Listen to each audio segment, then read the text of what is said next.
வணக்கம். மென்மை ட்ரஸ்டின் அன்னதர்மசாலை 1200 பாட்டி தாத்தாங்களுக்கு தினமும் அன்னதானம் அவங்க வீடு தேடி கொண்டு போய் கொடுக்குறோம் ஜவாதுமலையில்.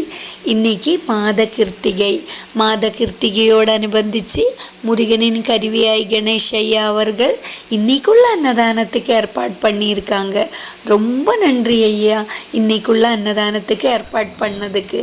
அதுவும் இல்லாமல் இன்னைக்கு திருவண்ணாமலை தீபத்தோடு அனுபந்தித்து மக்கள் எல்லாரும் தீபம் பார்த்து வீட்டில் தீபம் ஏற்றி ரொம்ப மகிழ்ச்சியோடு கொண்டாடுறாங்க.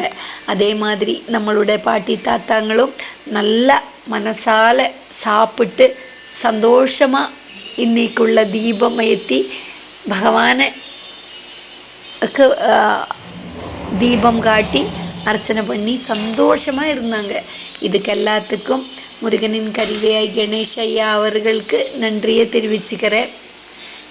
தூணிலும் துரும்பிலும் எங்கேயும் பகவான் இருப்பான்.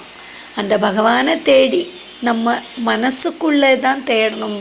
பகவானை நமக்குள்ளேயே பகவான் இருக்கிறாங்க. பகவான் வெளியில் இருக்குன்னு நினச்சி வெளியில் எங்கே போய் தேடினாலும் அந்த பகவானை நீங்கள் பார்க்க முடியாது. பகவானை பார்க்கணும் அப்படின்னு நினச்ச உங்களோட உங்களுக்குள்ளே தான் அந்த பகவான் இருக்காங்க. அந்த பகவானை அந்த கடவுளோட அனுகிரகத்தையும் கடவுளோட ஆற்றலையும் நீங்கள் புரிஞ்சுக்கணுன்னா நீங்கள் மற்றவங்களோட வலியையும் வேதனையையும் கஷ்டங்களையும் புரிஞ்சுக்க தொடங்கும் போதே பகவான் நம்மளுக்குள்ளே ஆள்கொண்டுட்டு இருக்கா அப்படின்னுள்ளது புரிஞ்சுக்க ஆரம்பிக்கும். கடவுளோட அனுகிரகம் நமக்குள்ளே வரும்போது மட்டும்தான் மற்றவங்களோட வலியையும் வேதனையும் கஷ்டங்களையும் நமக்கு புரிஞ்சுக்க முடியும். அதே மாதிரி சிவலோக திருமடத்துக்கும் நன்றியை தெரிவிச்சுக்கிறேன். நன்றி, வணக்கம்.